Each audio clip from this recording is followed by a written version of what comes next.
गरीब का जादुई तरबूज।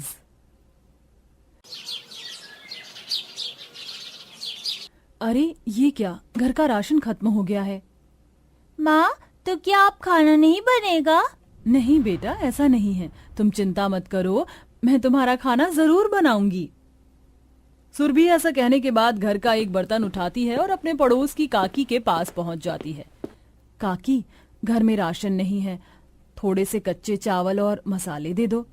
मुझे तो समझ ही नहीं आता है आजकल के नौजवानों का। अरे तेरा मर्द काम करता है या नहीं करता? हर हफ्ते तू 2 बार मुझसे चावल लेकर जाती है, इसका पैसा भी नहीं देती है। काकी, इस बार दे दो, जब पैसे आएंगे तो मैं आपको इसके पैसे जरूर दे दूंगी। अच्छा चल रुक जा, अभी लेकर आती हूँ। इतना कहकर काकी घर के अंदर जाती हैं और उसके बर्तन में से थोड़े से चावल लाकर उसे दे देती हैं। साथ में उसके पास आधा कटा तरबूज भी होता है। ये ले, मैंने थोड़ा सा खाया था, थोड़ा सा बच गया है, अब मेरा मन नहीं कर रहा है इसे दोबारा से खाने का, खराब हो जाएगा, इससे अच्छा है कि तू अपनी बेटी को ही खिला देना। ये सुनकर सुरभि मुस्कुराती है। बहुत शुक्रिया काकी, आप बहुत अच्छे दिल की हो। जा जा, मक्खन मलाई मत लगा। सुरभि अपने घर पर आती है। वह दोपहर में चूल्हा जलाकर एक पतीला रखती है और उसके अंदर पानी डाल देती है, जिसके बाद वह चूल्हे में लकड़ियों से आग जलाती है। गर्मी से उसके चेहरे से पसीने टपक रहे होते हैं।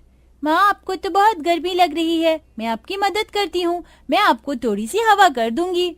सुरभि उस वक्त गर्भवती होती है। घर के सारे काम गर्मी में करने में उसे बहुत परेशानी भी होती है। शुक्रिया मेरी बच्ची, तुम बहुत अच्छी हो। इस तरह गरीब सुरभि अपने गरीब परिवार के साथ गुजारा कर रही थी। ऊपर से उनका टूटा फूटा मकान जो दोपहरी में था, आग की भट्टी की तरह भभकता रहता था। चावल में उबाल आने वाला है, मसाले डाल दिए हैं, थोड़ी देर में चावल बन जाएंगे, फिर तुम खा लेना। जब तक मैं तुम्हें थोड़ा सा तरबूज काट कर दे देती हूँ। नहीं नहीं माँ, इस तरबूज को अभी मत काटो, शाम को पिताजी भी घर आ जाएंगे, तब हम सारे एक साथ बैठकर खाएंगे। अरे वाह, मेरी बेटी तो बहुत समझदार है, अपने पिता के बारे में कितना सोचती है। चावल बनने के बाद सुरभि अपने हाथों से रूबी को खाना खिलाती है। दोपहर में गर्मी में परेशान बेचारी जैसे तैसे करके गुजारा कर रही होती है। कभी घर के अंदर तो कभी घर के बाहर पेड़ की छांव में बैठते हैं। शाम को संजीव भी काम पर से वापस आ जाता है। अरे क्या हुआ, घर से बाहर क्यों बैठे हो? घर के अंदर बहुत गर्मी हो रही थी, बस इसीलिए। अच्छा हुआ आप आ गए, आप हाथ मुंह धो लीजिए, मैं मटके का पानी लेकर आती हूँ। सुरभि मटके का पानी लेने जाती है, इतने संजीव हाथ मुंह धो लेता है। तभी उसकी बेटी रूबी उससे कहती है, पिताजी पिताजी, आप मेरे लिए कुछ नहीं लेकर आए? बेटा, मेरे पास पैसे नहीं थे, मैं तुम्हारे लिए कहाँ से लेकर आता कुछ।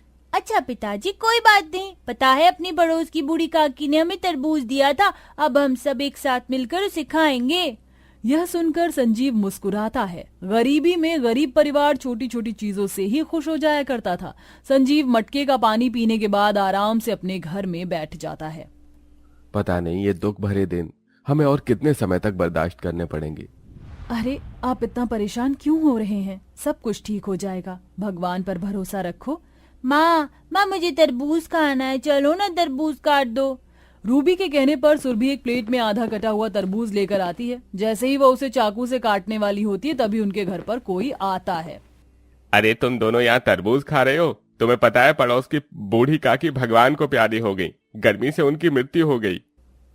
हे भगवान, ये क्या, चलो जी उनके पास चलते हैं। संजीव और सुरभि दोनों तरबूज को काटे बिना ही बूढ़ी काकी के घर जाते हैं, जहां वे दोनों उनका शव देखकर रो पड़ते हैं। वह बूढ़ी काकी अकेले रहा करती थी। इस पूरी दुनिया में उसका कोई नहीं था, जिसके चलते उसका अंतिम संस्कार भी संजीव और सुरभि ही करते हैं। भगवान उनकी आत्मा को शांति प्रदान करे और वह ऊपर जहां भी रहें, अच्छी जगह ही रहें। इस तरह सुरभि और संजीव वापस घर आ जाते हैं, जहां रूबी बेसब्री से उनका इंतजार कर रही थी। आप दोनों आ गए, मैं आप दोनों का कब से इंतजार कर रही थी। दोनों के चेहरे उतरे हुए थे। चलो माँ, अब तो काट दो तरबूज। सुरभि, आज चूल्हा नहीं जलेगा, ये तरबूज काट कर रूबी को खिला दो और तुम भी खा लेना।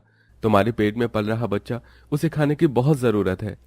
सुरभि की आंखों में आंसू होते हैं और वह चाकू लेकर तरबूज को काटने ही जा रही थी कि तभी उसके अंदर से आवाज आती है। अरे अरे रुको, इतनी भी क्या जल्दी है मुझे काटने की। आवाज सुनकर गरीब परिवार हैरान हो जाता है। तभी तरबूज के आंख नाक मुंह बन जाते हैं। वहाँ क्या देख रहे हो? मैं बोल रही हूँ, पहचाना मुझे? सुरभि और संजीव को तरबूज की आवाज बूढ़ी काकी की तरह लगती है। ये आवाज तो काकी की है। हाँ हाँ, तुमने बिल्कुल सही पहचाना। मुझे मुक्ति नहीं मिली, मेरी आत्मा इस तरबूज में समा गई है और अब मुझे मुक्ति चाहिए भी नहीं, क्योंकि अब मैं जादुई तरबूज बन चुकी हूँ। और पता है, इस पूरे गांव में किसी ने मेरे बारे में कभी नहीं सोचा, सिवाय तुम दोनों के। तुम दोनों ने ही अंतिम संस्कार किया मेरा। मैं तुम दोनों से बहुत खुश हूँ, इसलिए अब मैं तुम्हारी मदद करने आई हूँ। लेकिन काकी, आप हमारी मदद कैसे करोगे? अरे अब मैं कोई साधारण तरबूज नहीं, बल्कि जादुई तरबूज हूँ। तो तुम मुझसे जो मांगोगी वो तुम्हारे सामने प्रकट हो जाएगा। अगर विश्वास नहीं है तो मांग कर देख लो। तभी रूबी बोल पड़ती है। मुझे आइसक्रीम खानी है, क्या मुझे आइसक्रीम मिल सकती है? हाँ हाँ बिल्कुल मिल सकती है, अभी लो। तरबूज के अंदर से एक रोशनी निकलती है, जिसके चलते वहाँ एक आइसक्रीम प्रकट होती है। अरे वाह, ये तो बहुत स्वादिष्ट लग रही है। माँ, क्या मैं ये खा सकती हूँ? हाँ बेटी, खा लो। इधर रूबी आइसक्रीम खाने लगती है तो उधर संजीव और सुरभि जादुई तरबूज को देखकर सोच में पड़ जाते हैं। तभी तरबूज कहती है, अरे संकोच किस बात का कर रहे हो? जो तुम्हें मांगना है मांग लो। अब तो मैं सदा तुम्हारी ख्वाहिशों को पूरा करने के लिए यहीं रहूंगी। अगर ऐसी बात है तो क्या हमारा ये टूटा फूटा घर नए जैसे घर में बदल सकता है क्या? हाँ हाँ बिल्कुल हो सकता है। अब देखते जाओ मेरा कमाल। जादुई तरबूज हवा में उड़ने लगती है और उड़ते उड़ते घर के चारों तरफ घूमने लगता है। उसके अंदर से एक रोशनी निकलती है और देखते ही देखते उनका साधारण टूटा फूटा घर अच्छे से घर में बदल जाता है। बाप रे बाप, ये तो कमाल ही हो गया। ये जादुई तरबूज तो कुछ भी कर सकती है। क्या हमारे इस घर के अंदर एक कूलर आ सकता है? हाँ हाँ बिल्कुल आ सकता है, ये लो कूलर। तरबूज के अंदर से एक रोशनी निकलती है और उस रोशनी से वहाँ एक कूलर भी प्रकट हो जाता है। अच्छा है जादुई तरबूज, आप तो कुछ भी दे सकते हो। पिताजी पिताजी, इस कूलर की कितनी ठंडी ठंडी हवा आ रही है। हाँ बेटी, तुमने बिल्कुल सही कहा। जादुई तरबूज, तुम अगर बुरा ना मानो तो मेरी एक और ख्वाहिश है। पता है, हम जैसे और भी बहुत सारे गरीब हैं जिनकी हम मदद कर सकते हैं तुम्हारे सहारे। क्या तुम इसमें अपना योगदान देना चाहोगी? हाँ हाँ बिल्कुल।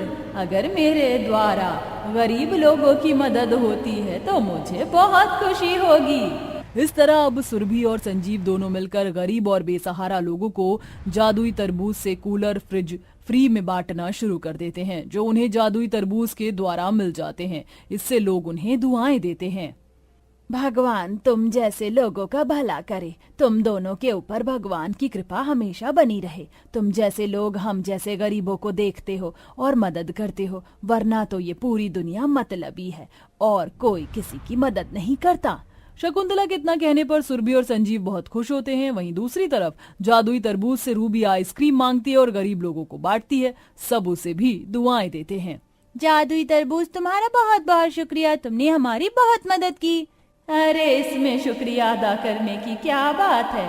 वो कहते हैं ना, अंत भला तो सब भला। इस तरह जादुई तरबूज की मदद से गरीब परिवार की सारी परेशानियां धीरे धीरे खत्म हो जाती हैं। सुरभि और संजीव दोनों मिलकर अपना खुद का काम शुरू कर देते हैं और अच्छे खासे पैसे कमाने लगते हैं। इसके बाद वो सब एक साथ खुशी खुशी रहने लगते हैं।